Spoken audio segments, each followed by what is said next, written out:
Thank you.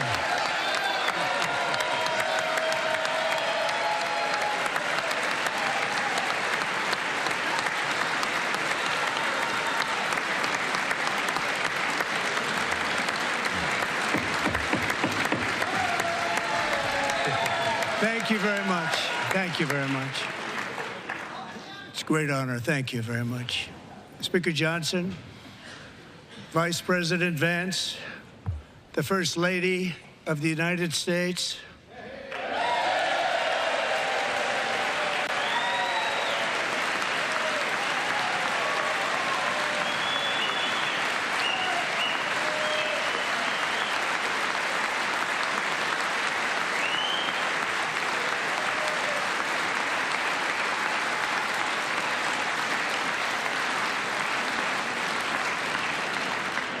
members of the United States Congress, thank you very much.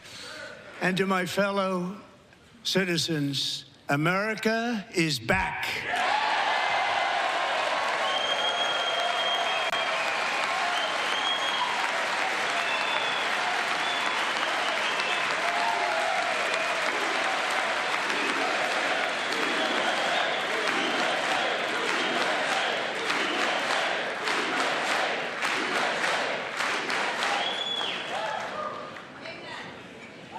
6 weeks ago, I stood beneath the dome of this Capitol and proclaimed the dawn of the golden age of America. From that moment on, it has been nothing but swift and unrelenting action to usher in the greatest and most successful era in the history of our country. We have accomplished more in 43 days than most administrations accomplished in 4 years or 8 years, and we are just getting started.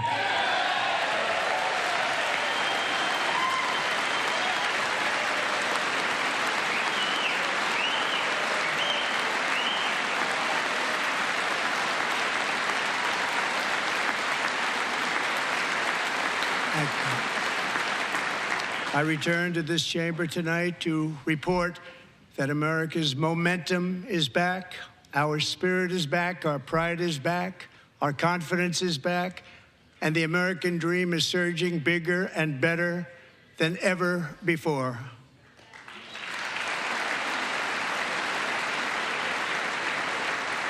The American dream is unstoppable, and our country is on the verge of a comeback, the likes of which the world has never witnessed and perhaps will never witness again. There's never been anything like it.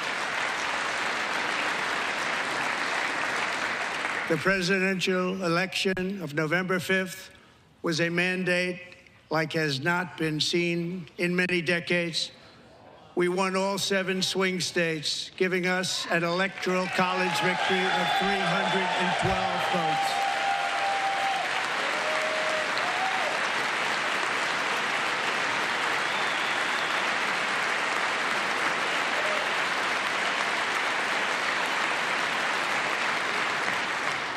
We won the popular vote by big numbers and won counties in our country.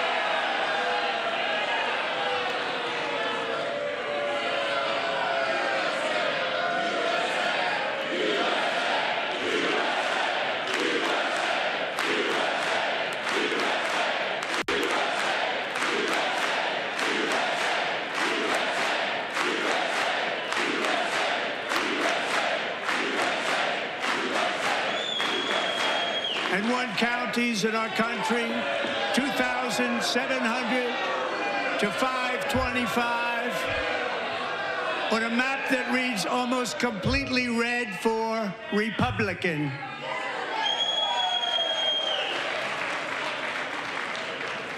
Now, for the first time in modern history, more Americans believe that our country is headed in the right direction than the wrong direction. In fact, it's an astonishing record, 27-point swing, the most ever.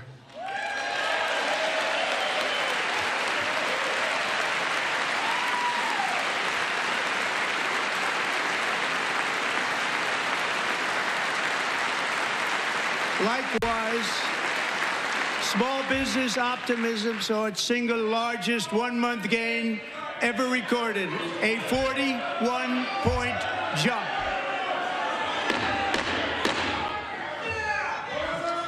Members are directed to uphold and maintain decorum in the House and to cease any further disruptions. That's your warning.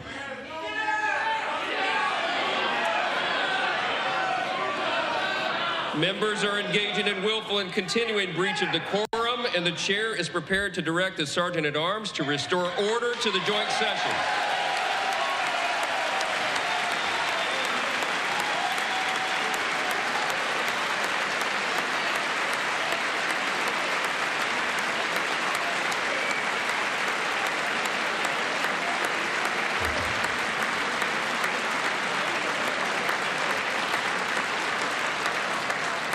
Mr. Green, take your seat.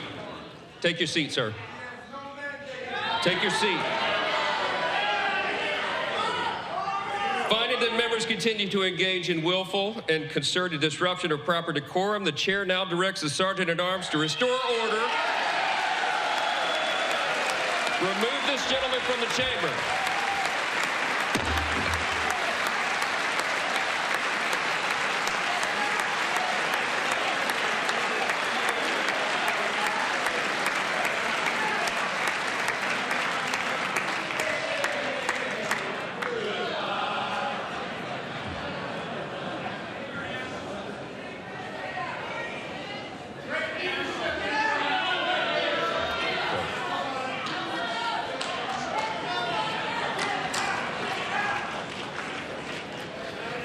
Members are directed to uphold and maintain decorum in the House.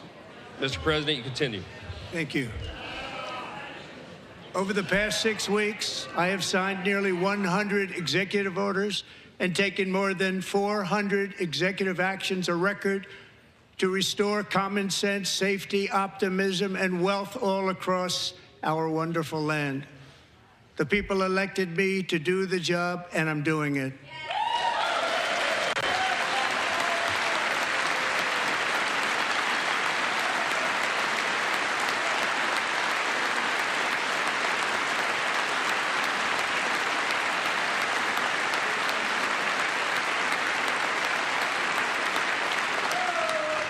In fact, it has been stated by many that the first month of our presidency, it's our presidency, is the most successful in the history of our nation. By many.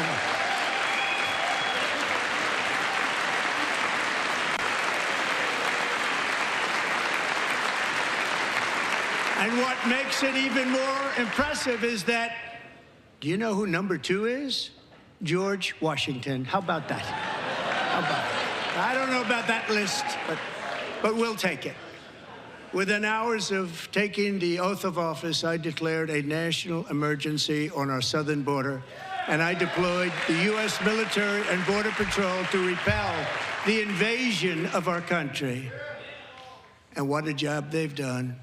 As a result, illegal border crossings last month were by far the lowest ever recorded, ever.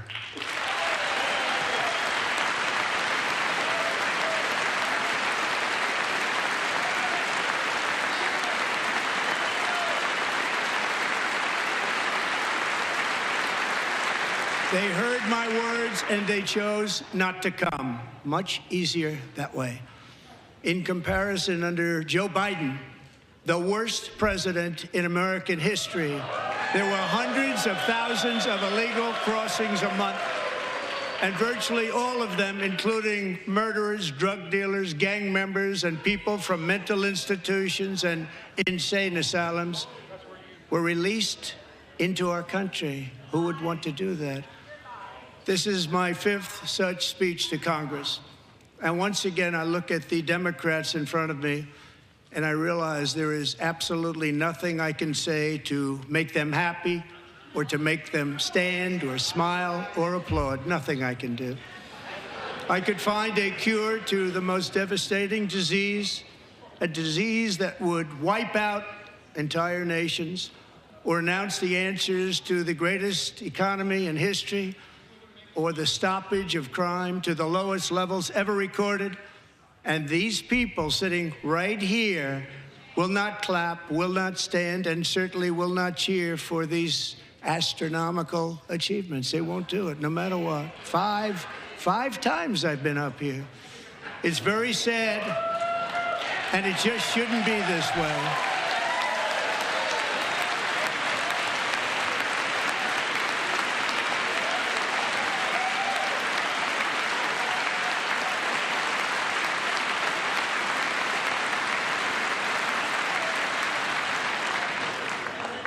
So Democrats sitting before me, for just this one night, why not join us in celebrating so many incredible wins for America? For the good of our nation, let's work together and let's truly make America great again.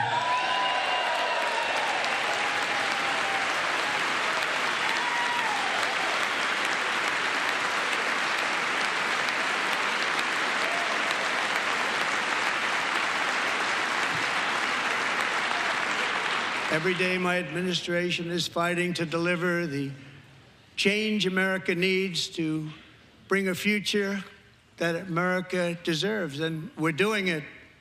This is a time for big dreams and bold action. Upon taking office, I imposed an immediate freeze on all federal hiring, a freeze on all new federal regulations, and a freeze on all foreign aid.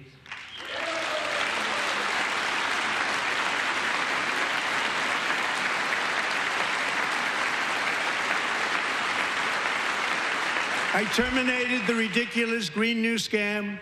I withdrew from the unfair Paris Climate Accord, which was costing us trillions of dollars that other countries were not paying. I withdrew from the corrupt World Health Organization.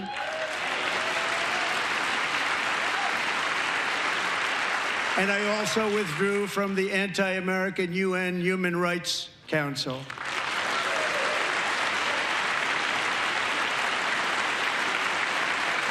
We ended all of Biden's environmental restrictions that were making our country far less safe and totally unaffordable.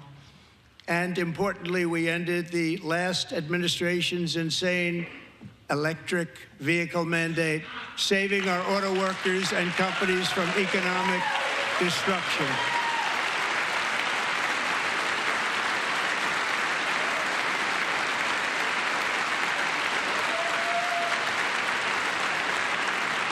To unshackle our economy, I have directed that for every one new regulation, 10 old regulations must be eliminated, just like I did in my very successful first day.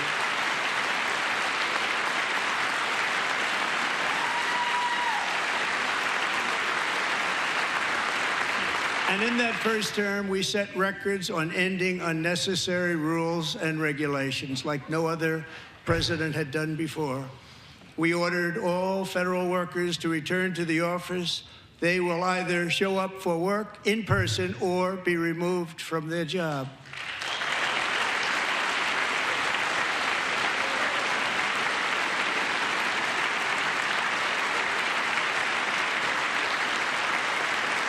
And we have ended weaponized government where, as an example, a sitting president is allowed to viciously prosecute his political opponent, like me.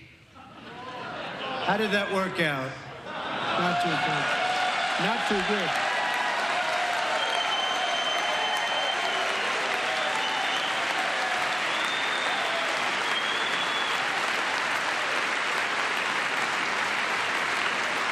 And I have stopped all government censorship and brought back free speech in America. It's back.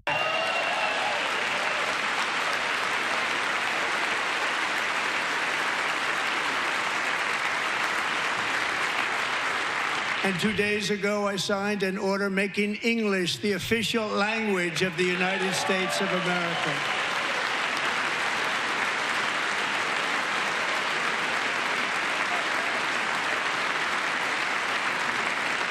I renamed the Gulf of Mexico the Gulf of America.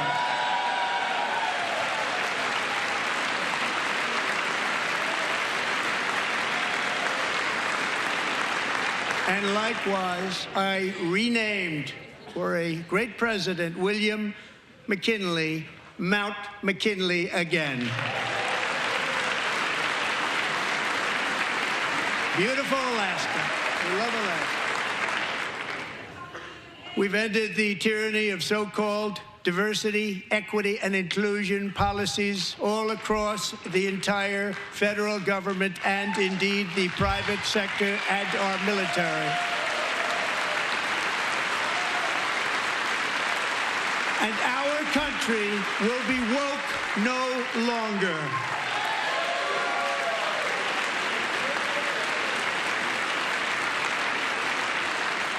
We believe that whether you are a doctor, an accountant, a lawyer, or an air traffic controller, you should be hired and promoted based on skill and competence, not race or gender. Very important.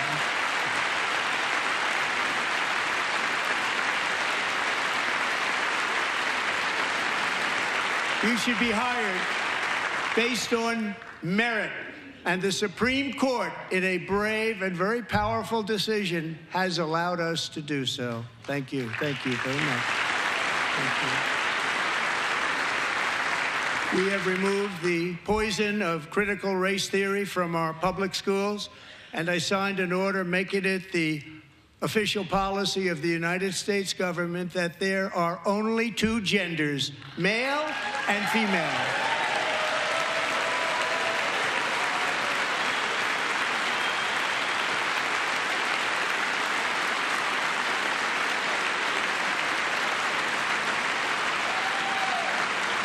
I also signed an executive order to ban men from playing in women's sports.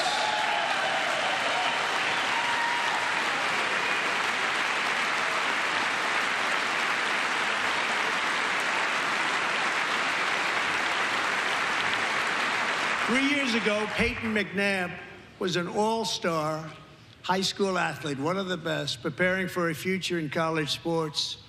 But when her girls' volleyball match was invaded by a male, he smashed the ball so hard in Peyton's face, causing traumatic brain injury, partially paralyzing her right side, and ending her athletic career. It was a shot like she's never seen before. She's never seen anything like it.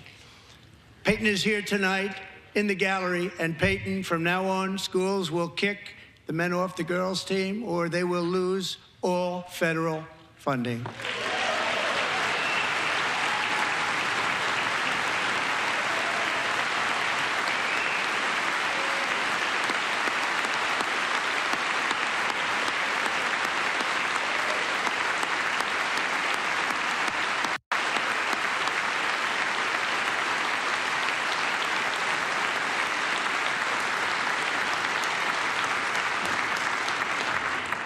And if you really want to see numbers, just take a look at what happened in the women's boxing, weightlifting, track and field, swimming, or cycling, where a male recently finished a long-distance race 5 hours and 14 minutes ahead of a woman for a new record by 5 hours.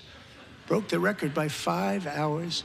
It's demeaning for women, and it's very bad for our country. We're not going to put up with it any longer.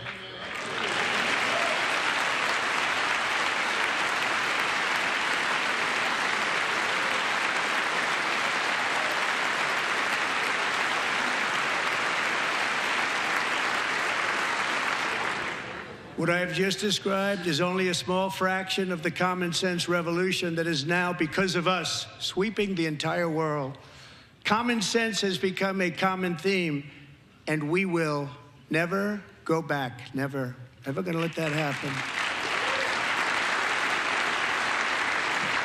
Among my very highest priorities is to rescue our economy and get dramatic and immediate relief to working families. As you know, we inherited from the last administration an economic catastrophe and an inflation nightmare. Their policies drove up energy prices, pushed up grocery costs, and drove the necessities of life out of reach for millions and millions of Americans. They've never had anything like it. We suffered the worst inflation in 48 years, but perhaps even in the history of our country. They're not sure. As president, I'm fighting every day to reverse this damage and make America affordable again.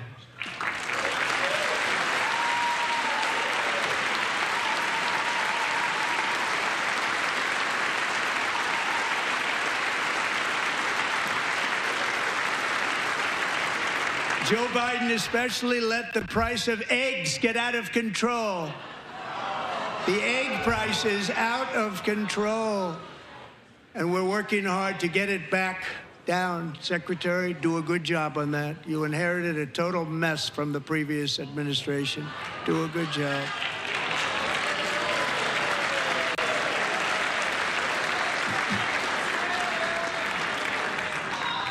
A major focus of our fight to defeat inflation is rapidly reducing the cost of energy. The previous administration cut the number of new oil and gas leases by 95%, slowed pipeline construction to a halt, and closed more than 100 power plants. We are opening up many of those power plants right now.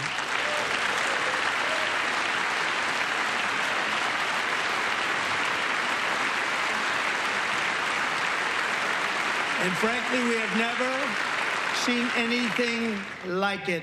That's why on my first day in office, I declared a national energy emergency. As you've heard me say many times, we have more liquid gold under our feet than any nation on earth, and by far. And now I fully authorize the most talented team ever assembled to go and get it. It's called Drill, Baby, Drill.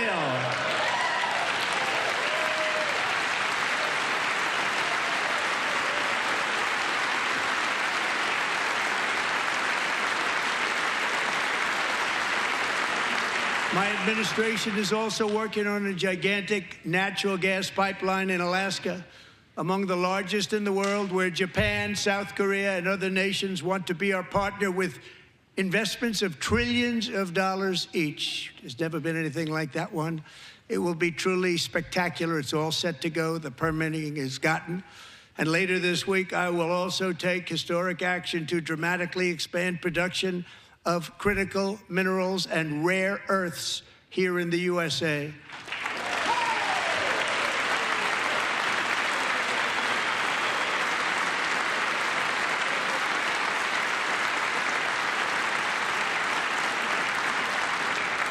To further combat inflation, we will not only be reducing the cost of energy, but will be ending the flagrant waste of taxpayer dollars.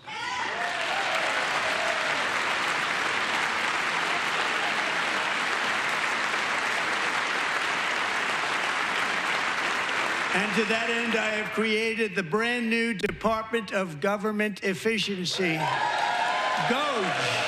Perhaps you've heard of it. Perhaps.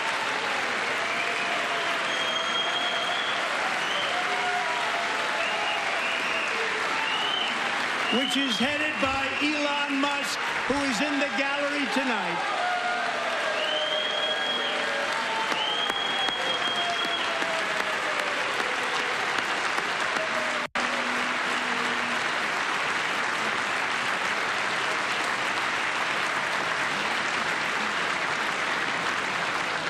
Thank you, Elon. He's working very hard. He didn't need this. He didn't need this. Thank you very much. We appreciate it. Everybody here, even this side, appreciates it, I believe. They just don't want to admit that. Just listen to some of the appalling waste we have already identified.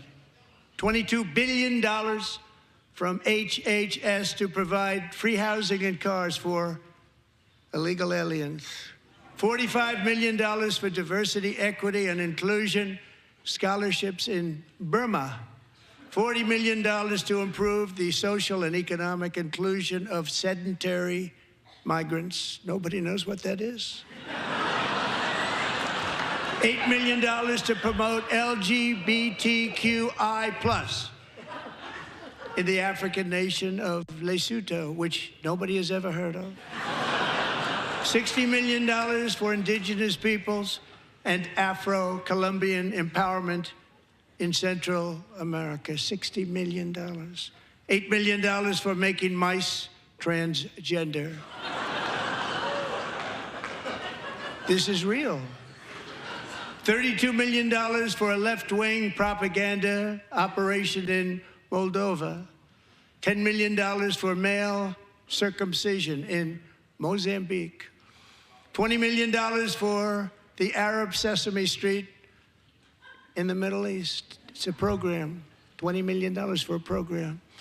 $1.9 billion to recently created Decarbonization of Homes Committee, headed up, and we know she's involved. Just at the last moment, the money was passed over by a woman named Stacey Abrams. Have you ever heard of her?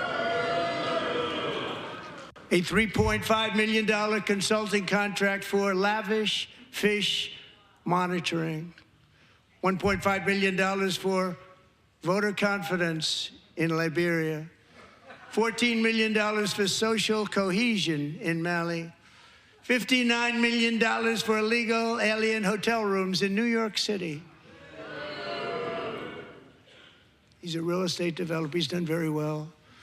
$250,000 to increase vegan local climate action innovation in Zambia. $42 million for social and behavior change in Uganda. $14 million for improving public procurement in Serbia. $47 million for improving learning outcomes in Asia. Asia's doing very well with learning. We know what we're doing. Should use it ourselves. And $101 million for DEI contracts at the Department of Education, the most ever paid, nothing even like it. Under the Trump administration, all of these scams, and they're far worse, but I didn't think it was appropriate to talk about them. They're so bad. Many more have been found out and exposed and swiftly terminated by a group of very intelligent, mostly young people, headed up by Elon, and we appreciate it. We found hundreds of billions of dollars of fraud.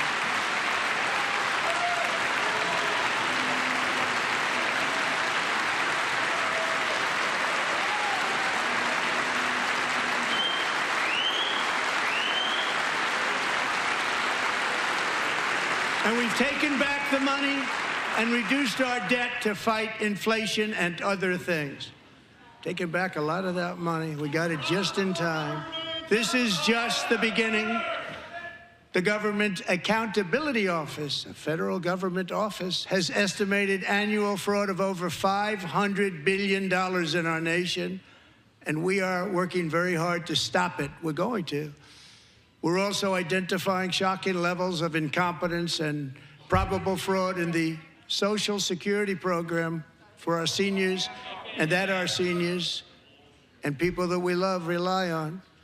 Believe it or not, government databases list 4.7 million Social Security members from people aged 100 to 109 years old.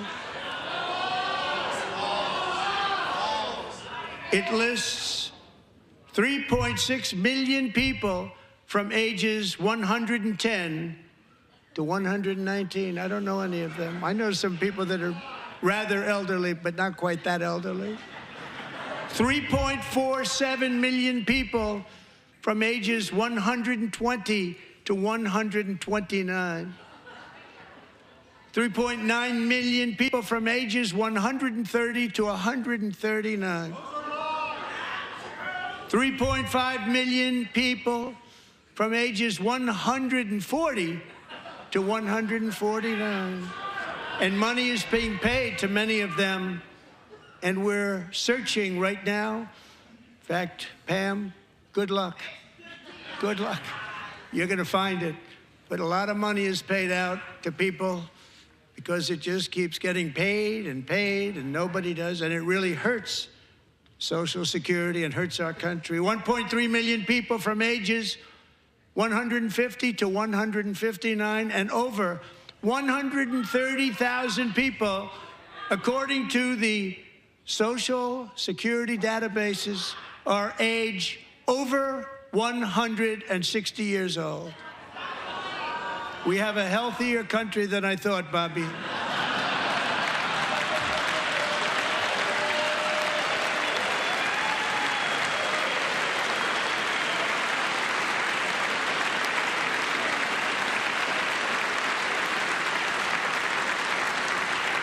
Including, to finish, 1,039 people between the ages of 220 and 229, one person between the age of 240 and 249, and one person is listed at 360 years of age.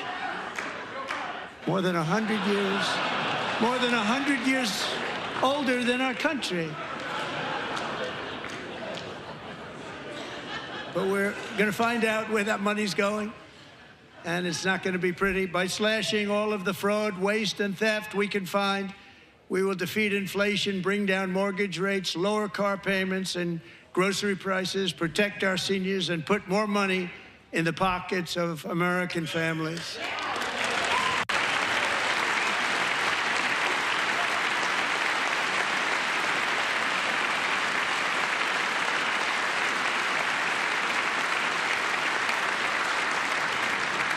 And today, interest rates took a beautiful drop, big, beautiful drop. It's about time. And in the near future, I want to do what has not been done in 24 years, balance the federal budget. We're going to balance it.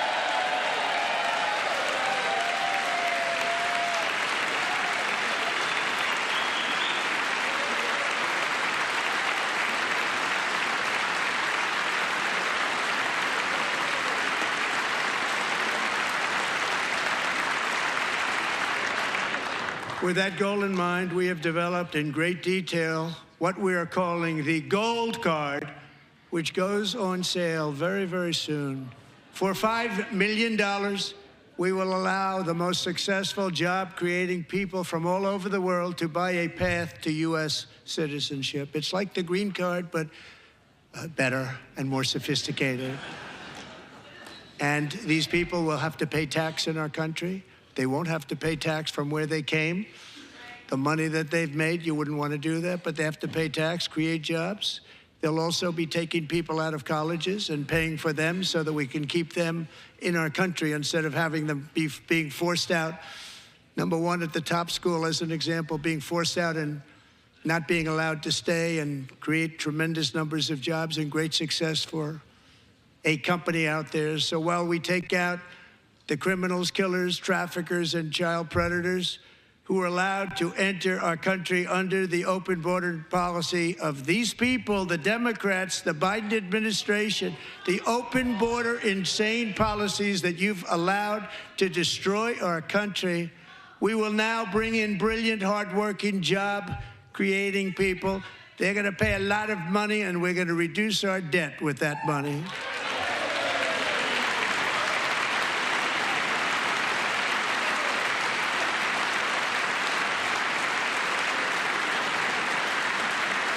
Americans have given us a mandate for bold and profound change.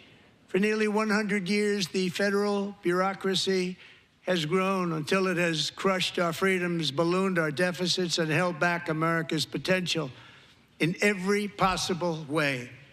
The nation founded by pioneers and risk-takers now drowns under millions and millions of pages of regulations and debt. Approvals that should take 10 days to get instead take 10 years, 15 years, and even 20 years before you're rejected. Meanwhile, we have hundreds of thousands of federal workers who have not been showing up to work. My administration will reclaim power from this unaccountable bureaucracy, and we will restore true democracy to America again.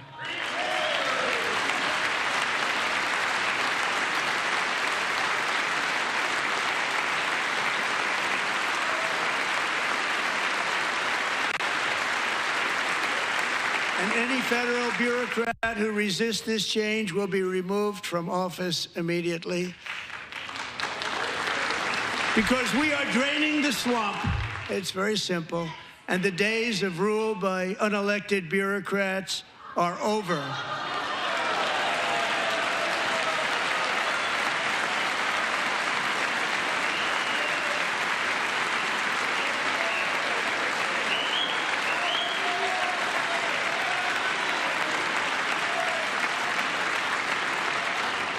And the next phase of our plan to deliver the greatest economy in history is for this Congress to pass tax cuts for everybody. They're in there, they're waiting for you to vote.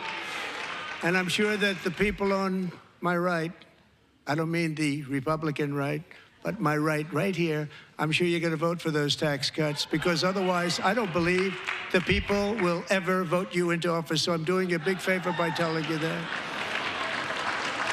But I know this group is going to be voting for the tax.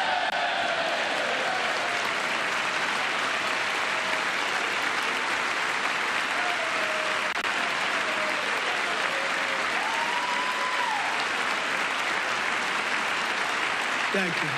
It's a very, very big part of our plan. We had tremendous success in our first term with it. A very big part of our plan. We're seeking permanent income tax cuts all across the board. And to get urgently needed relief to Americans hit especially hard by inflation, I'm calling for no tax on tips, no tax on overtime, and no tax on Social Security benefits for our great seniors.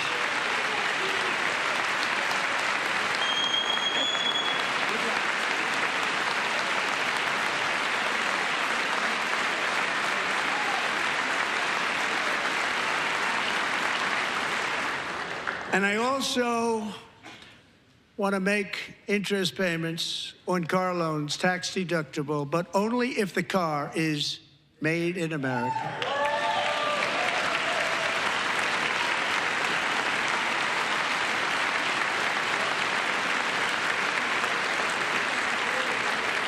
And by the way, we're going to have growth in the auto industry like nobody's ever seen. Plants are opening up all over the place. Deals are being made. Never seen. That's a combination of the election win and tariffs. It's a beautiful word, isn't it? That, along with our other policies, will allow our auto industry to absolutely boom. It's going to boom.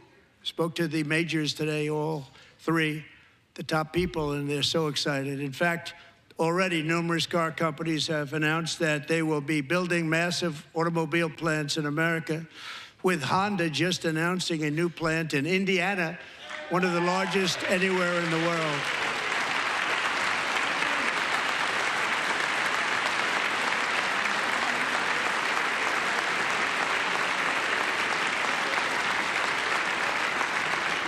And this has taken place since our great victory on November 5th, a date which will hopefully go down as one of the most important in the history of our country.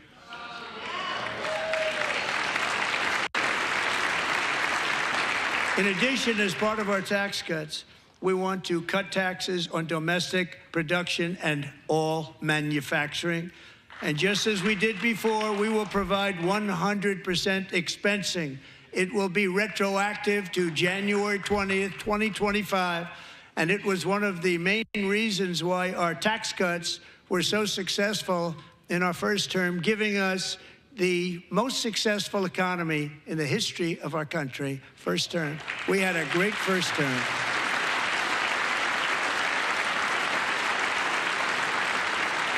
If you don't make your product in America, however, under the Trump administration, you will pay a tariff, and in some cases, a rather large one. Other countries have used tariffs against us for decades, and now it's our turn to start using them against those other countries. On average, the European Union, China, Brazil, India, Mexico, and Canada, have you heard of them?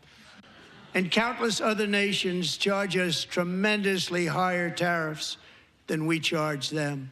It's very unfair. India charges us auto tariffs higher than 100%. China's average tariff on our products is twice what we charge them. And South Korea's average tariff is 4 times higher. Think of that, 4 times higher. And we give so much help militarily and in so many other ways to South Korea, but that's what happens. This is happening by friend and foe. This system is not fair to the United States and never was, and so on April 2nd, I wanted to make it April 1st, but I didn't want to be accused of April Fool's Day. That's not, just one day cost us a lot of money. But we're going to do it in April. I'm a very superstitious person. April 2nd, reciprocal tariffs kick in. And whatever they tariff us, other countries, we will tariff them. That's reciprocal, back and forth.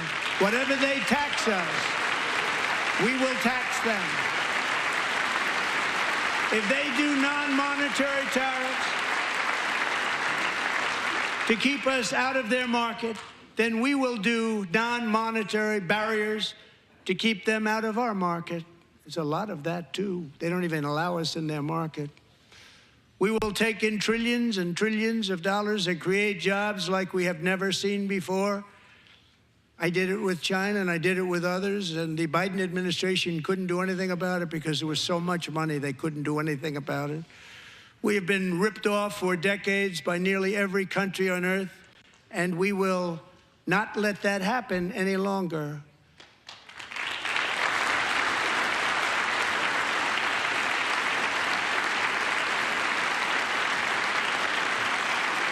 Much has been said over the last 3 months about Mexico and Canada, but we have very large deficits with both of them. But even more importantly, they've allowed fentanyl to come into our country at levels never seen before, killing hundreds of thousands of our citizens and many very young, beautiful people, destroying families. Nobody's ever seen anything like it. They are, in effect, receiving subsidies of hundreds of billions of dollars. We pay subsidies to Canada and to Mexico of hundreds of billions of dollars, and the United States will not be doing that any longer. We're not going to do it any longer.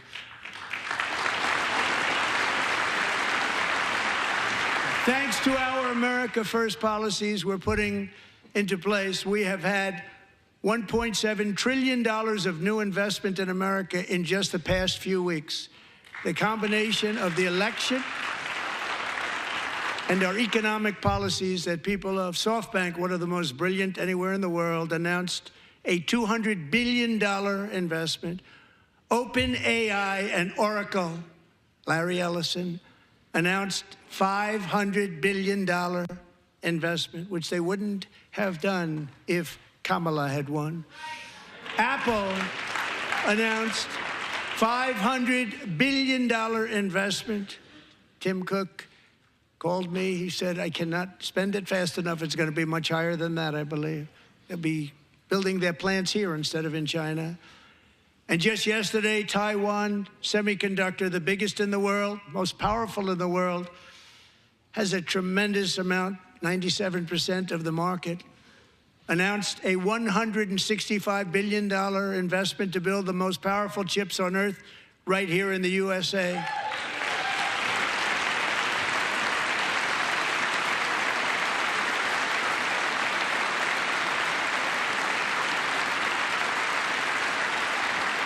And we're not giving them any money. Your CHIPS Act is a horrible, horrible thing. We give hundreds of billions of dollars, and it doesn't mean a thing. They take our money and they don't spend it.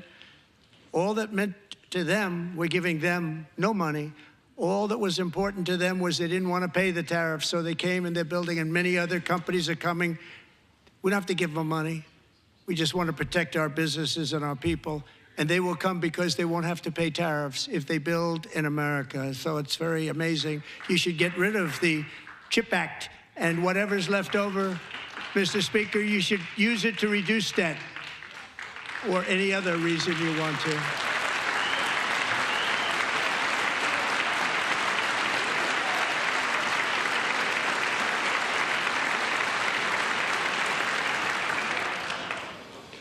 Our new trade policy will also be great for the American farmer. I love the farmer.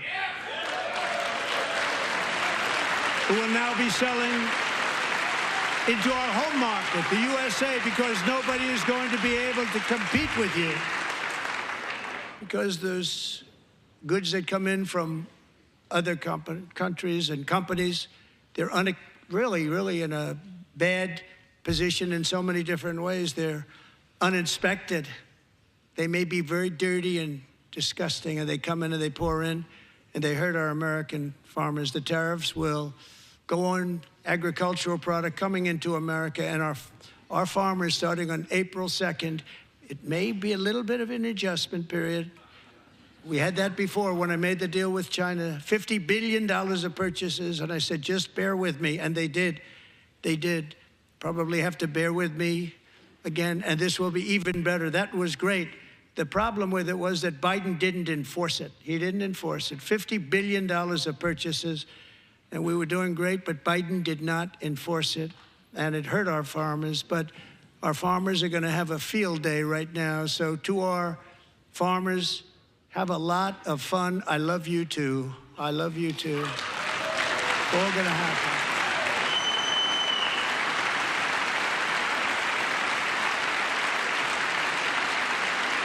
And I have also imposed a 25% tariff on foreign aluminum, copper, lumber, and steel, because if we don't have, as an example, steel and lots of other things, we don't have a military, and frankly, we just won't have a country very long. Here today is a proud American steelworker, fantastic person from Decatur, Alabama, Jeff Denard. Has been working at the same steel plant for 27 years in a job that has allowed him to serve as the captain of his local volunteer fire department, raise 7 children with his beautiful wife, Nicole, and over the years provide a loving home for more than 40 foster children. So great, Jeff.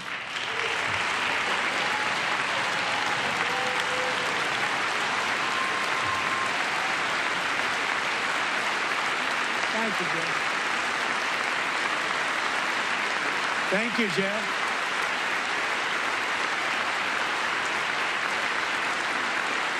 Stories like Jeff's remind us that tariffs are not just about protecting American jobs. They're about protecting the soul of our country.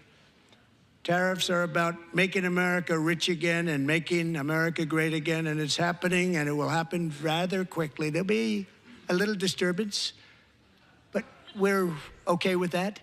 It won't be much. No, you're not. Oh. And look where Biden took us, very low, the lowest we've ever been. Jeff, I want to thank you very much. And I also want to recognize another person who has devoted herself to foster care community. She works so hard on it. A very loving person, our magnificent First Lady of the United States.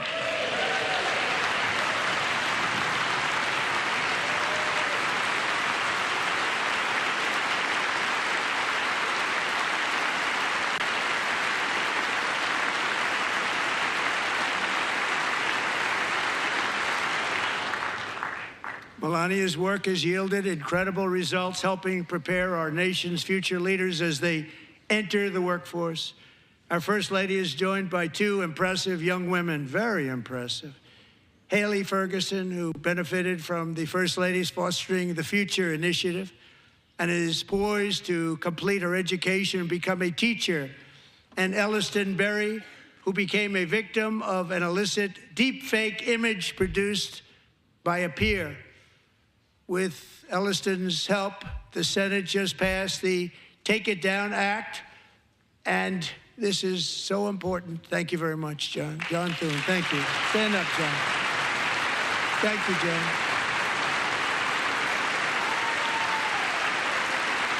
Thank you all very much.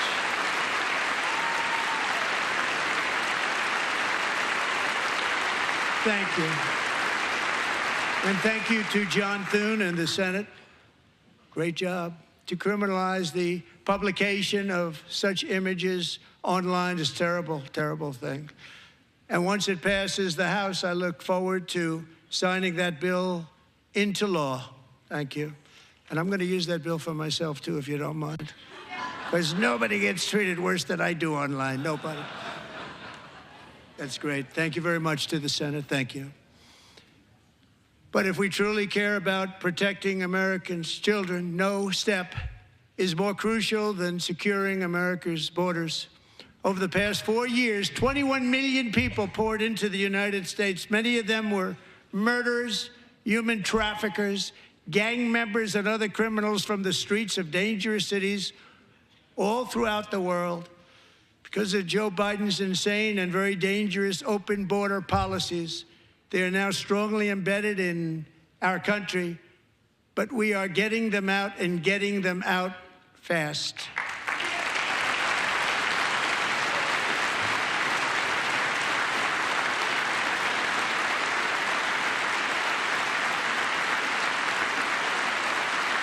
And I want to thank Tom Homan and Christy. I want to thank you and Paul of Border Patrol.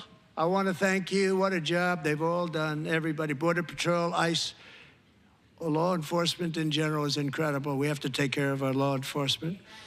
Have to.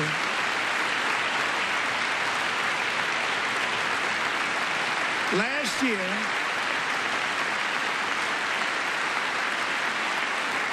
a brilliant 22-year-old nursing student named Laken Riley, the best in her class, admired by everybody, went out for a jog on the campus of the University of Georgia. That morning, Laken was viciously attacked, assaulted, beaten, brutalized, and horrifically murdered. Laken was stolen from us by a savage illegal alien gang member who was arrested while trespassing across Biden's open southern border and then set loose into the United States under the heartless policies of that failed administration. It was indeed a failed administration. He had then been arrested and released in a Democrat-run sanctuary city, a disaster, before ending the life of this beautiful young angel. With us this evening are Laken's beloved mother, Allison, and her sister, Lauren.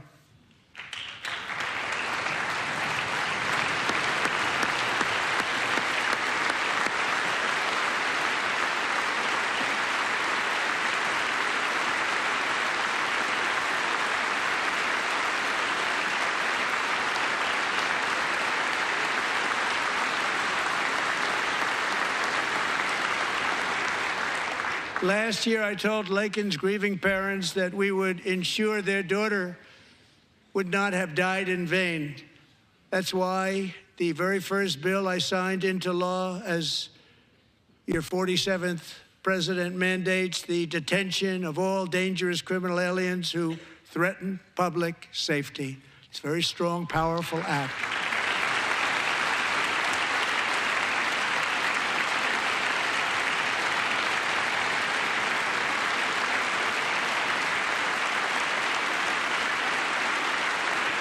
It's called the Laken-Riley Act. So Allison and Lauren, America will never, ever forget our beautiful Laken Hope Riley.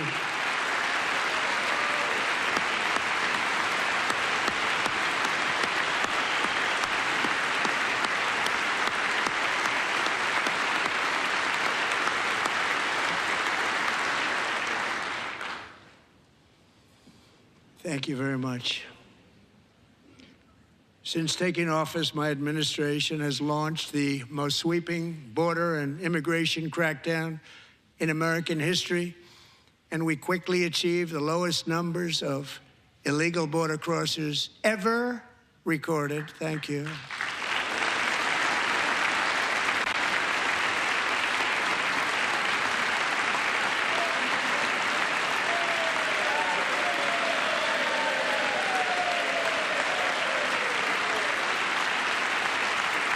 The media and our friends in the Democrat Party kept saying we needed new legislation, we must have legislation to secure the border. But it turned out that all we really needed was a new president.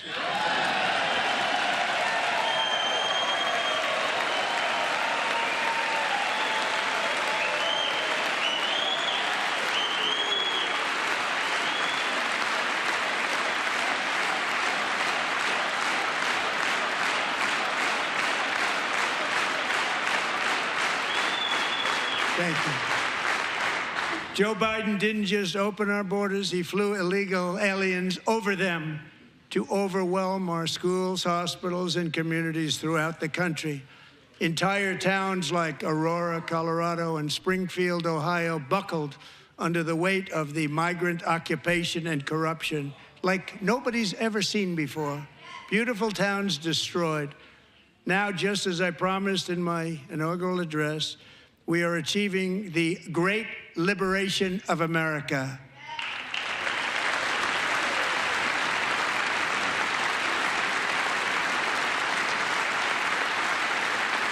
But there still is much work to be done. Here tonight is a woman I have gotten to know, Alexis Nungari from Houston. Wonderful woman. Last June, Alexis's 12-year-old daughter, her precious Jocelyn, walked to a nearby convenience store. She was kidnapped, tied up, assaulted for 2 hours under a bridge, and horrifically murdered. Arrested and charged with this heinous crime are 2 illegal alien monsters from Venezuela, released into America by the last administration through their ridiculous open border. The death of this beautiful 12-year-old girl and the agony of her mother and family touched our entire nation greatly. Alexis, I promised that we would always remember your daughter, your magnificent daughter, and earlier tonight, I signed an order keeping my word to you. One thing I have learned about Jocelyn is that she loved animals so much. She loved nature. Across Galveston Bay, from where Jocelyn lived in Houston, you will find a magnificent national wildlife refuge, a pristine, peaceful, 34,000-acre sanctuary for all of God's creatures on the edge of the Gulf of America. Alexis, moments ago, I formally renamed that refuge in loving memory of your beautiful daughter, Jocelyn. So, Mr. Vice President, if you would, may I have the order?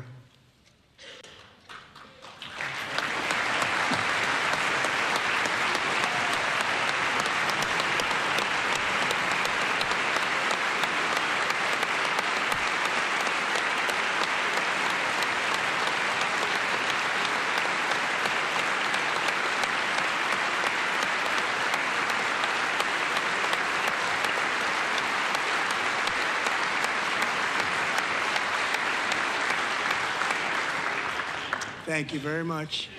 All 3 savages charged with Jocelyn and Lakin's murders were members of the Venezuelan prison gang, the toughest gang, they say, in the world, known as Tren de Aragua. 2 weeks ago, I officially designated this gang, along with MS-13 and the bloodthirsty Mexican drug cartels, as foreign terrorist organizations.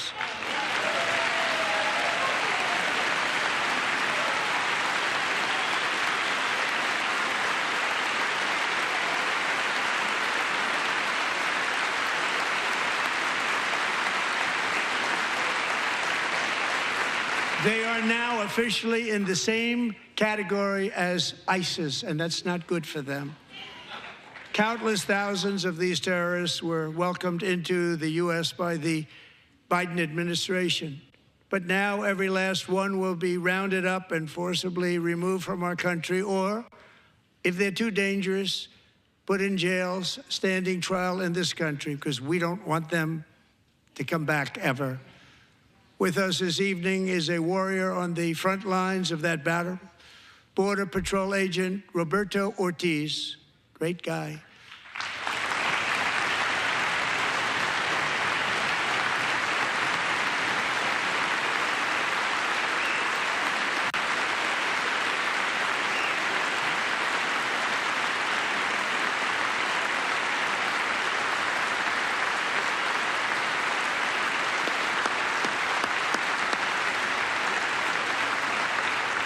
In January, Roberto and another agent were patrolling by the Rio Grande near an area known as Cartel Island. Doesn't sound too nice to me.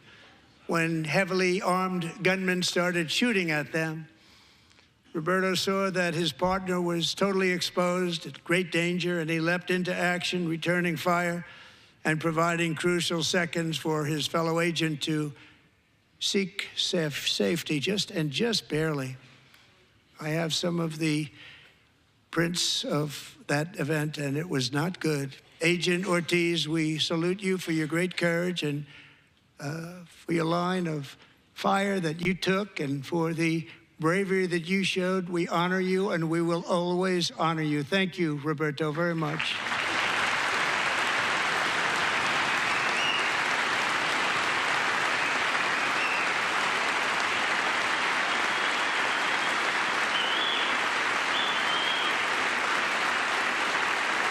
Thank you, Roberto. And I actually got to know him on my many calls to the border. He's a great gentleman. The territory to the immediate south of our border is now dominated entirely by criminal cartels that murder, rape, torture, and exercise total control. They have total control over a whole nation, posing a grave threat to our national security. The cartels are waging war on America, and it's time for America to wage war on the cartels, which we are doing.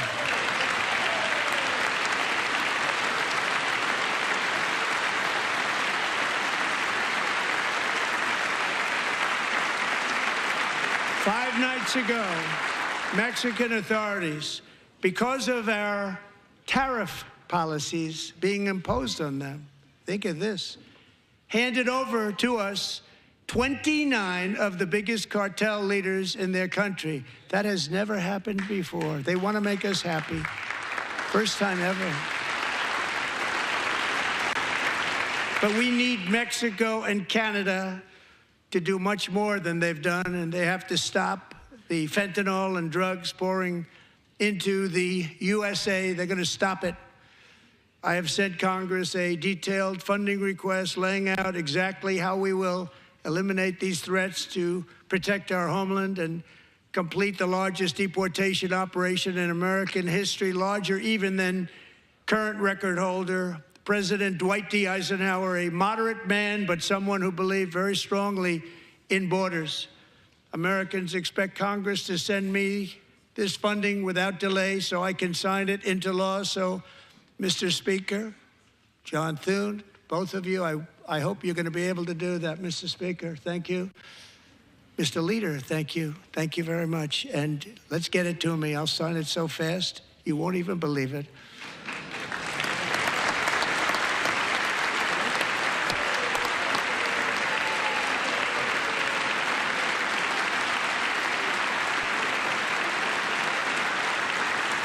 And as we reclaim our sovereignty, we must also bring back law and order to our cities and towns.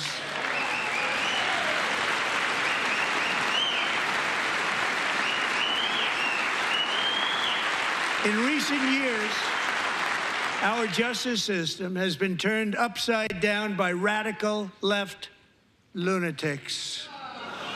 Many jurisdictions virtually ceased enforcing the law against dangerous repeat offenders while weaponizing law enforcement against political opponents like me.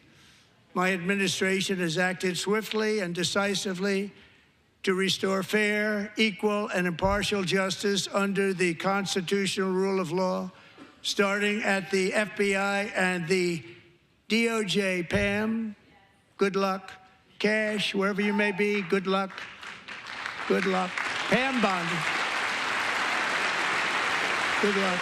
So important. Going to do a great job. Cash, thank you. Thank you, Cash.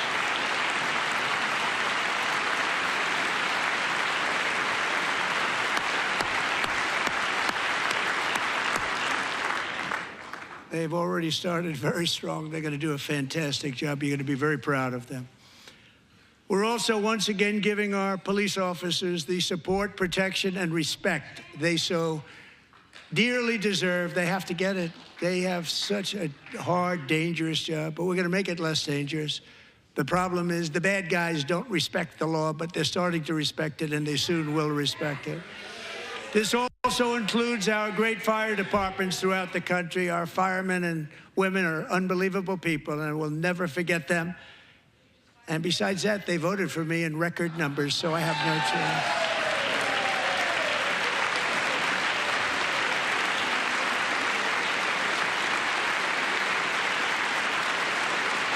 1 year ago this month, 31-year-old New York police officer Jonathan Diller, unbelievably wonderful person and a great officer, was gunned down at a traffic stop on Long Island. I went to his funeral.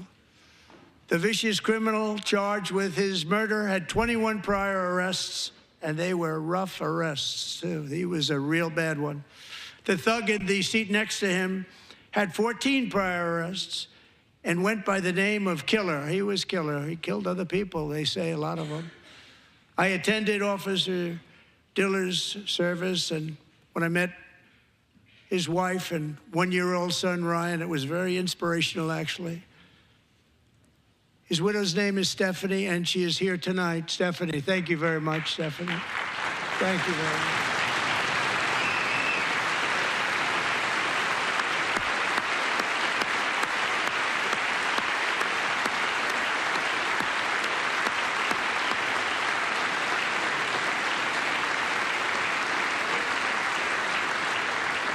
Stephanie, we're going to make sure that Ryan knows his dad was a true hero, New York's finest, and we're going to get these cold-blooded killers and repeat offenders off our streets, and we're going to do it fast.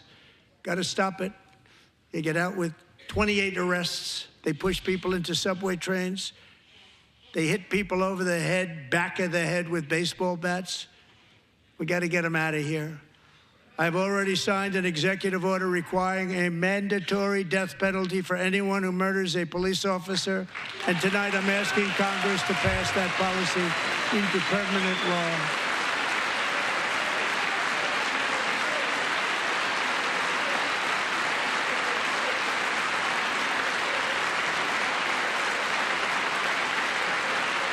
I'm also asking for a new crime bill getting tough on repeat offenders while enhancing protections for America's police officers so they can do their jobs without fear of their lives being totally destroyed.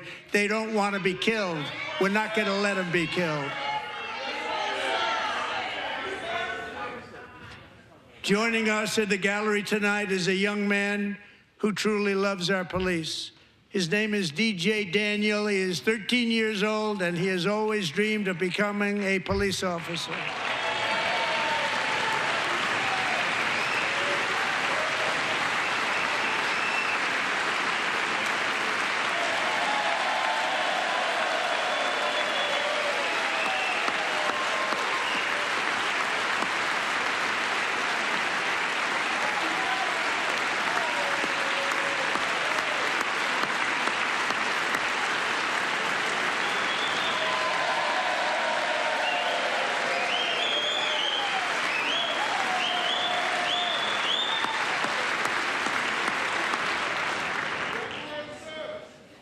But in 2018, DJ was diagnosed with brain cancer.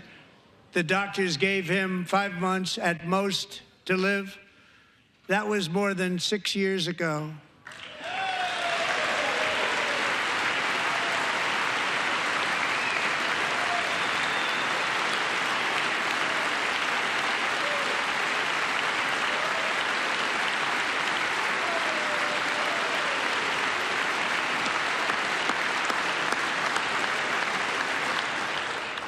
Since that time, DJ and his dad have been on a quest to make his dream come true, and DJ has been sworn in as an honorary law enforcement officer, actually a number of times. The police love him, the police departments love him.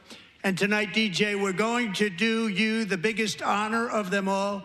I am asking our new Secret Service Director, Sean Curran, to officially make you an agent of the United States Secret Service.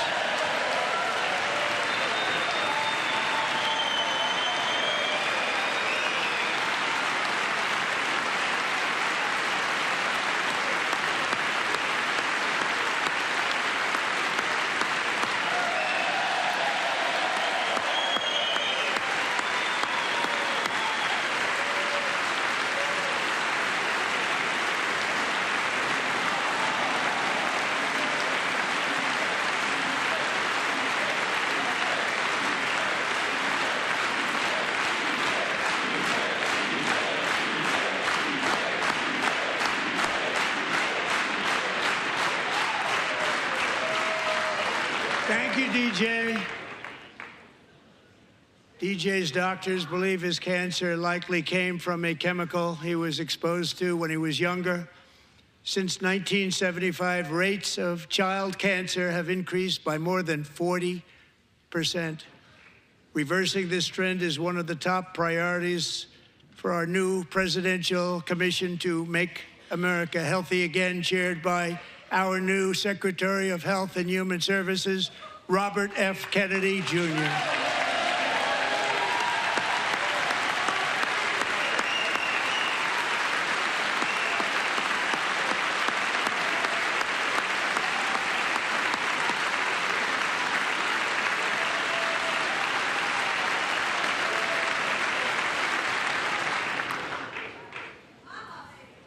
With the name Kennedy, you would have thought everybody over here would have been cheering. How quickly they forget. Our goal is to get toxins out of our environment, poisons out of our food supply, and keep our children healthy and strong. As an example, not long ago, and you can't even believe these numbers, 1 in 10,000 children had autism, 1 in 10,000. And now it's 1 in 36. There's something wrong. 1 in 36. Think of that. So we're going to find out what it is, and there's nobody better than Bobby and all of the people that are working with you. You have the best to figure out what is going on. Okay, Bobby? Good luck. It's a very important job. Thank you.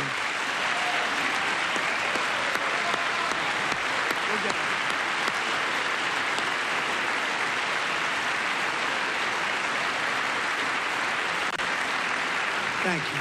My administration is also working to protect our children from toxic ideologies in our schools.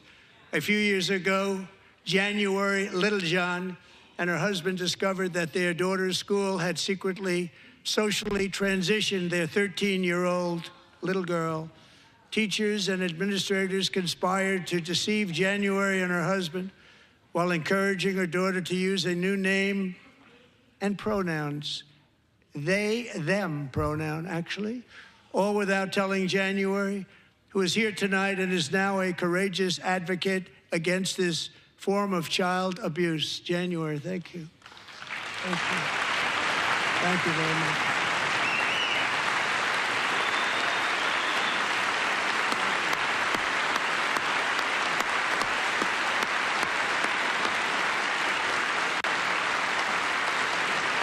Thank you. Stories like this are why, shortly after taking office, I signed an executive order banning public schools from indoctrinating our children with transgender ideology.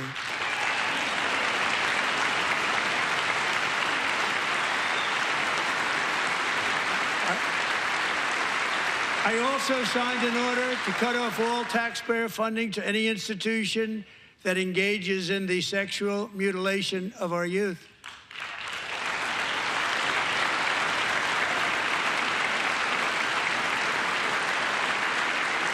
And now I want Congress to pass a bill permanently banning and criminalizing sex changes on children and forever ending the lie that any child is trapped in the wrong body. This is a big lie.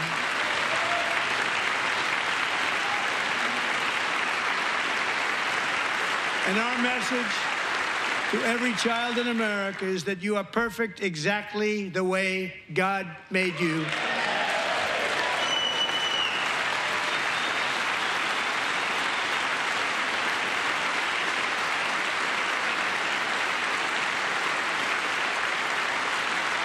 Because we're getting wokeness out of our schools and out of our military, and it's already out, and it's out of our society. We don't want it.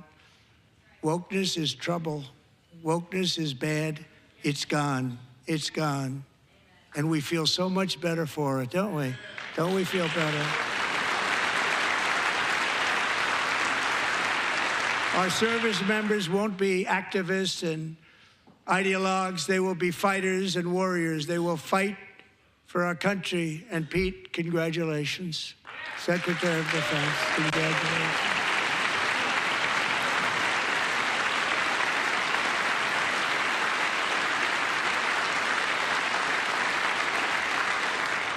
And he's not big into the woke movement, I can tell you.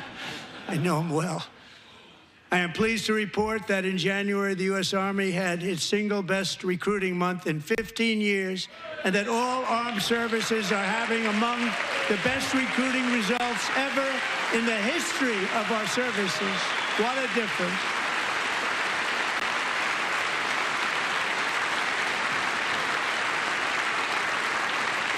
And you know, it was just a few months ago where the results were exactly the opposite. We couldn't recruit anywhere. We couldn't recruit. Now we're having the best results just about that we've ever had. What a tremendous turnaround.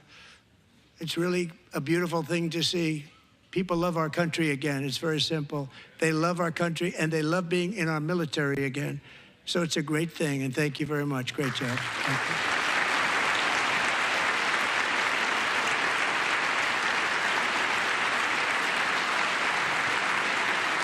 We're joined tonight by a young man, Jason Hartley, who knows the weight of that call of duty. Jason's father, grandfather, and great-grandfather all wore the uniform. Jason tragically lost his dad, who was also a Los Angeles County Sheriff's deputy when he was just a boy, and now he wants to carry on the family legacy of service.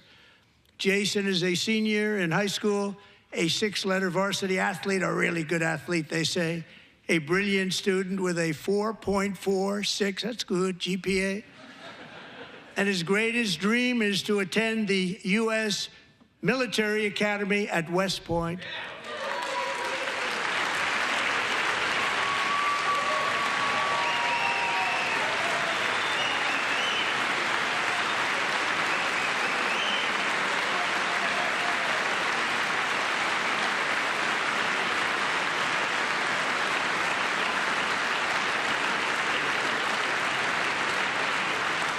And Jason, that's a very big deal getting in. That's a hard one to get into. But I'm pleased to inform you that your application has been accepted.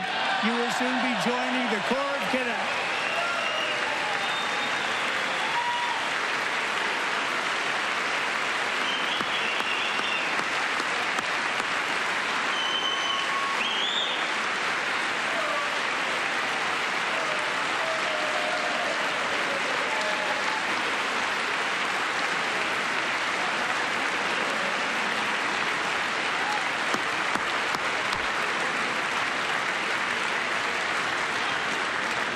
Thank you.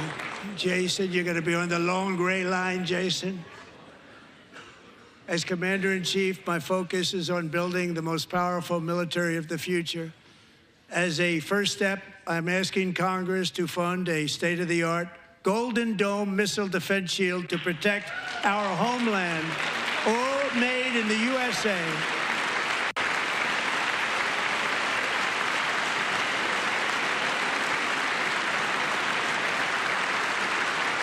And Ronald Reagan wanted to do it long ago, but the technology just wasn't there, not even close. But now we have the technology. It's incredible, actually.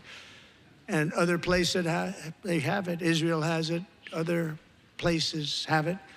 And the United States should have it too, right, Tim, right?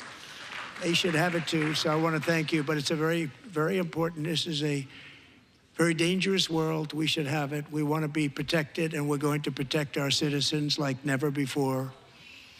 To boost our defense industrial base, we are also going to resurrect the American shipbuilding industry, including commercial shipbuilding and military shipbuilding.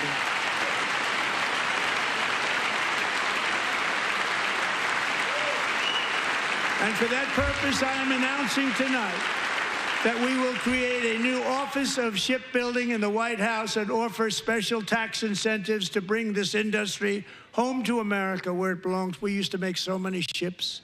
We don't make them anymore very much, but we're going to make them very fast, very soon. It will have a huge impact. To further enhance our national security, my administration will be reclaiming the Panama Canal, and we've already started doing it.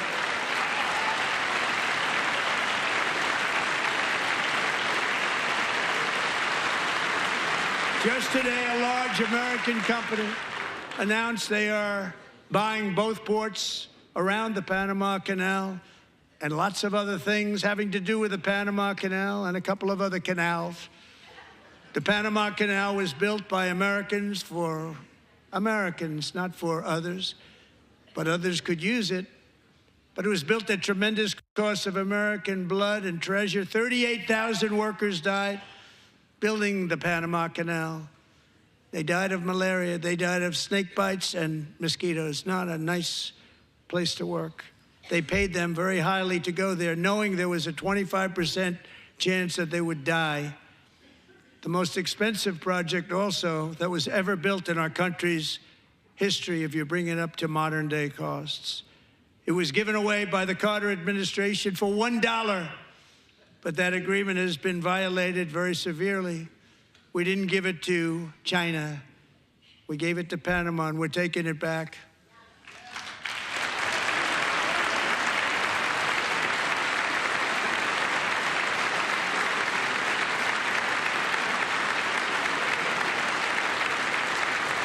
And we have Marco Rubio in charge. Good luck, Marco. Now, we know who to blame if anything goes wrong. Marco's been amazing, and he's going to do a great job. Think of it, he got 100 votes. You know, he was approved with actually 99, but the 100th was this gentleman, and I feel very certain. So let's assume he got 100 votes, and I'm either very, very happy about that or I'm very concerned about it. But he's already proven. I mean, he's a great gentleman. He's respected by everybody, and we appreciate you voting for Marco. He's going to do a fantastic job. Thank you. Thank you. He's doing a great job. Great job. And I also have a message tonight for the incredible people of Greenland. We strongly support your right to determine your own future. And if you choose, we welcome you into the United States of America. We need Greenland for national security and even international security, and we're working with everybody involved to try and get it. But we need it really for international world security, and I think we're going to get it. One way or the other, we're going to get it. We will keep you safe. We will make you rich, and together we will take Greenland to heights like you have never thought possible before. It's a very small population, but very, very large piece of land and very, very important for military security. America is once again standing strong against the forces of radical Islamic terrorism. 3.5 years ago, ISIS terrorists killed 13 American service members and countless others in the Abbey Gate bombing during the disastrous and incompetent withdrawal from Afghanistan. Not that they were withdrawing, it was the way they withdrew. Perhaps the most embarrassing moment in the history of our country. Tonight, I am pleased to announce that we have just apprehended the top terrorist responsible for that atrocity, and he is right now on his way here to face the swift sword of American justice.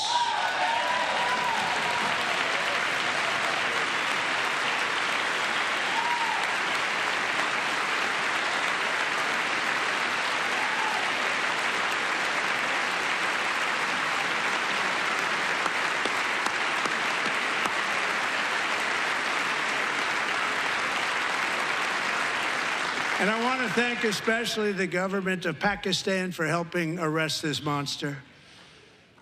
This was a very momentous day for those 13 families who I actually got to know very well, most of them, whose children were murdered, and the many people that were so badly, over 42 people, so badly injured on that fateful day in Afghanistan. What a horrible day.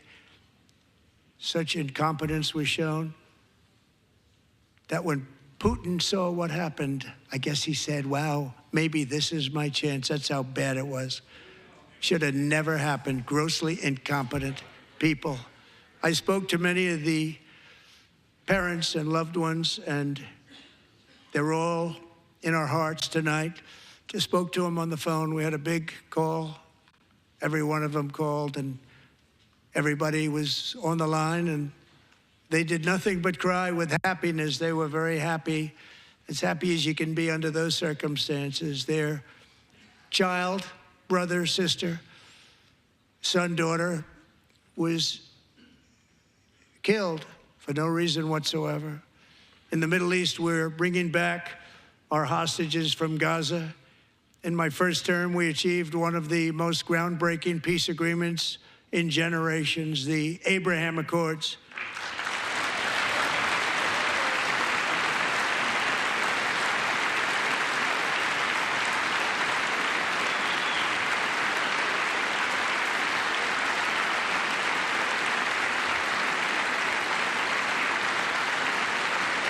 And now we're going to build on that foundation to create a more peaceful and prosperous future for the entire region. A lot of things are happening in the Middle East. People have been talking about that so much lately with everything going on with Ukraine and Russia. But a lot of things are happening in the Middle East. It's a rough neighborhood, actually. I'm also working tirelessly to end the savage conflict in Ukraine. Millions of Ukrainians and Russians have been needlessly killed or wounded in this horrific and brutal conflict with no end in sight. The United States has sent hundreds of billions of dollars to support Ukraine's defense with no security, with no anything.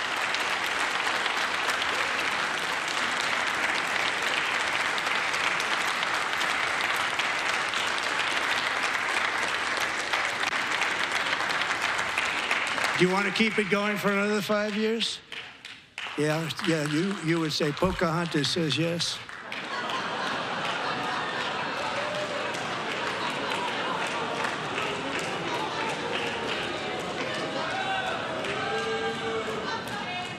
$2,000 people are being killed every single week.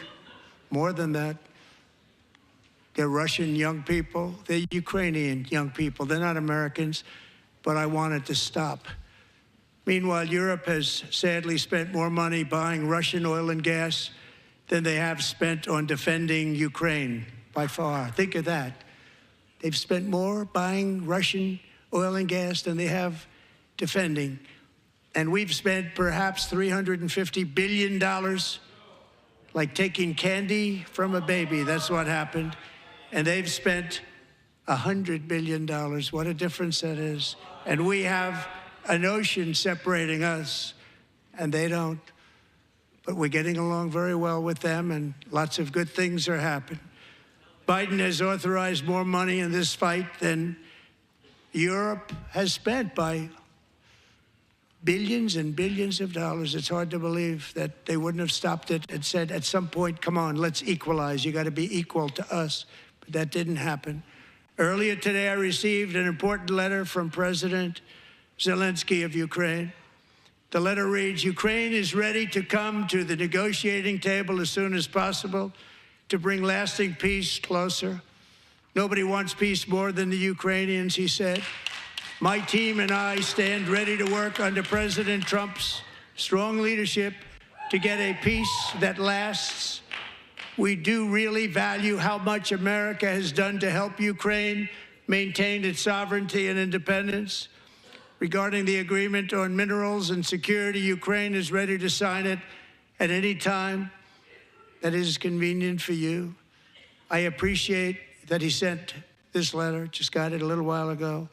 Simultaneously, we've had serious discussions with Russia and have received strong signals that they are ready for peace. Wouldn't that be beautiful? Wouldn't that be beautiful?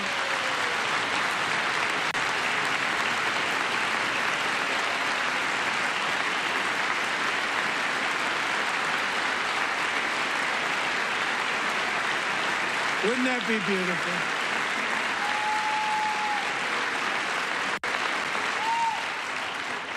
It's time to stop this madness. It's time to halt the killing. It's time to end this senseless war. If you want to end wars, you have to talk to both sides. Nearly 4 years ago, amid rising tensions, a history teacher named Mark Fogel was detained in Russia and sentenced to 14 years in a penal colony. Rough stuff. The previous administration barely lifted a finger to help him. They knew he was innocent, but they had no idea where to begin. But last summer, I promised his 95-year-old mother, Malphine, that we would bring her boy safely back home. After 22 days in office, I did just that, and they are here tonight.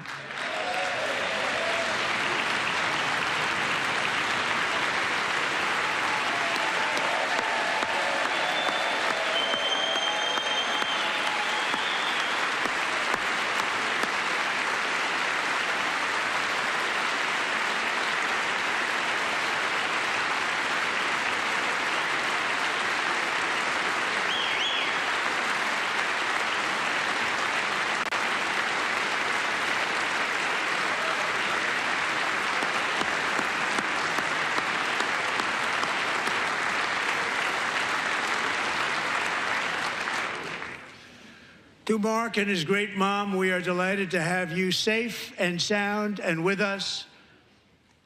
As fate would have it, Mark Fogel was born in a small rural town in Butler, Pennsylvania. Have you heard of it? Where his mother has lived for the past 78 years. I just happened to go there last July 13th for a rally. That was not pleasant. And that is where I met his beautiful mom right before I walked onto that stage. And I told her I would not forget what she said about her son. And I never did I? Never forgot. Less than 10 minutes later, at that same rally, gunfire rang out, and a sick and deranged assassin unloaded 8 bullets from his sniper's perch into a crowd of many thousands of people. My life was saved by a fraction of an inch, but some were not so lucky. Corey Comparator was a firefighter, a veteran, a Christian, a husband, a devoted father, and above all, a protector. When the sound of gunshots pierced the air, it was a horrible sound. Corey knew instantly what it was and what to do. He threw himself on top of his wife and daughters and shielded them from the bullets with his own body.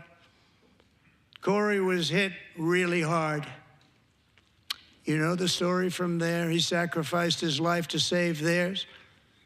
2 others, very fine people, were also seriously hit. But thankfully, with the help of 2 great country doctors, we thought they were gone and they were saved. So those doctors had great talent. We're joined by Corey's wife, Helen, who was his high school sweetheart, and their 2 beloved daughters, Allison and Kaylee.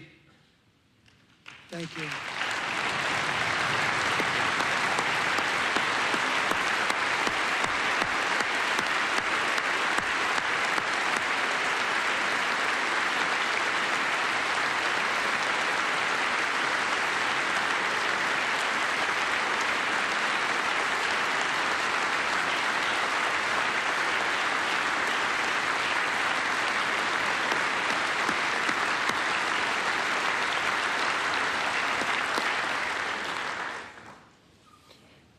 To Helen, Allison, and Kaylee, Corey is looking down on his 3 beautiful ladies right now, and he is cheering you on. He loves you. He is cheering you on. Corey was taken from us much too soon, but his destiny was to leave us all with a shining example of the selfless devotion of a true American patriot. It was love like Corey's that built our country, and it's love like Corey's that is going to make our country more majestic than ever before. I believe that my life was saved that day in Butler for a very good reason. I was saved by God to make America great again. I believe that. Thank you. Thank you.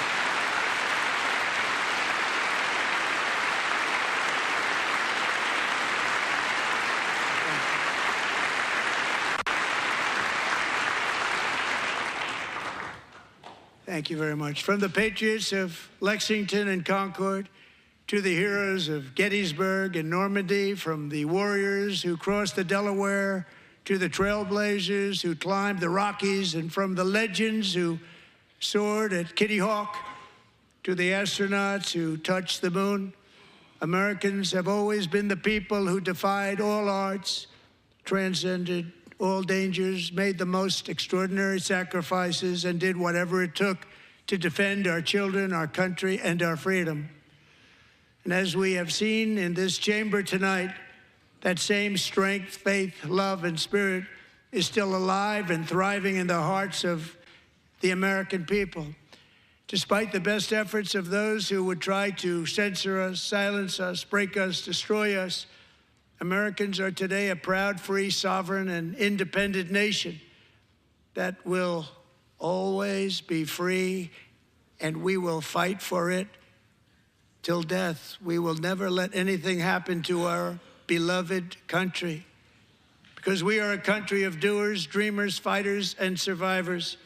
Our ancestors crossed a vast ocean, strode into the unknown wilderness, and carved their fortunes from the rock and soil of a perilous and very dangerous frontier. They chased our destiny across a boundless continent. They built the railroads, laid the highways, and graced the world with American marvels like the Empire State Building, the mighty Hoover Dam, and the towering Golden Gate Bridge. They lit the world with electricity, broke free of the force of gravity, fired up the engines of American industry, vanquished the communists, fascists, and Marxists all over the world, and gave us countless modern wonders sculptured out of iron, glass, and steel. We stand on the shoulders of these pioneers who won and built the modern age, these workers who poured their sweat into the skylines of our cities, these warriors who shed their blood on fields of battle and gave everything they had for our rights and for our freedom. Now it is our time to take up the righteous cause of American liberty. And it is our turn to take America's destiny into our own hands and begin the most thrilling days in the history of our country. This will be our greatest era. With God's help, over the next 4 years, we are going to lead this nation even higher, and we are going to forge the freest, most advanced, most dynamic, and most dominant civilization ever to exist on the face of this earth. We are going to create the highest quality of life, build the safest and wealthiest and healthiest and most vital communities anywhere in the world.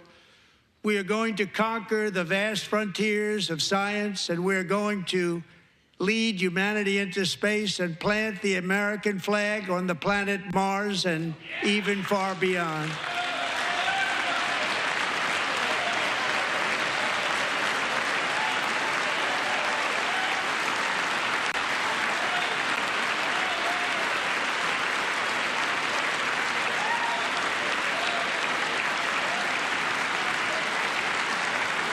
And through it all, we are going to rediscover the unstoppable power of the American spirit. And we are going to renew unlimited promise of the American dream.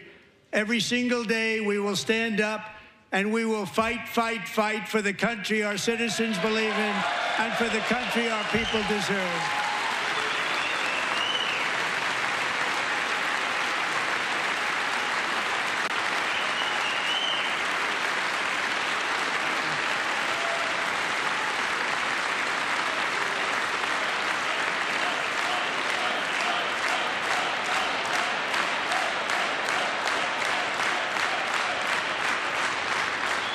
My fellow Americans, get ready for an incredible future, because the golden age of America has only just begun. It will be like nothing that has ever been seen before. Thank you, God bless you, and God bless America.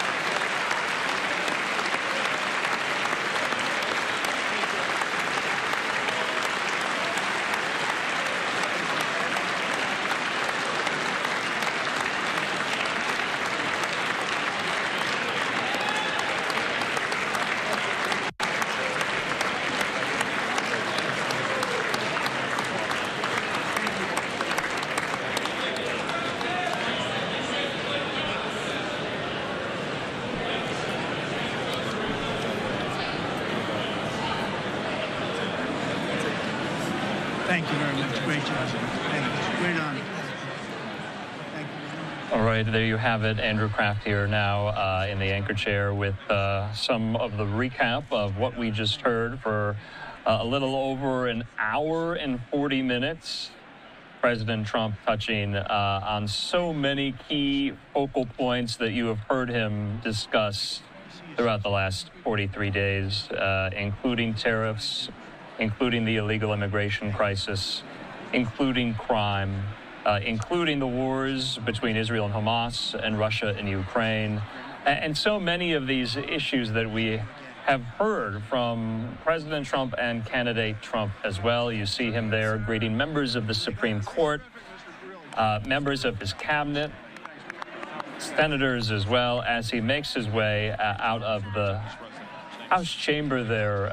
We're going to keep this shot up because we have joining us now my colleague, Austin Westfall, here in the Live Now newsroom, and our friend there at 24 Site News, Tom LoBianco, who helped us get through the 2024 campaign season here.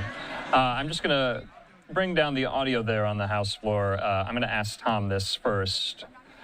You know, Tom, a lot of these speeches, sometimes they're about, or most times they're about, the theatrics and the showbiz quality and the partisan antics, so to speak, because you can make the argument that this was somewhat of a cookie-cutter Trump speech. We've heard him say a lot of these things before, but some of the antics being proffered there by some of these Democrats, I'm talking about Al Green, the Democrat of Texas, who was escorted out of the chamber by the Sergeant-at-Arms.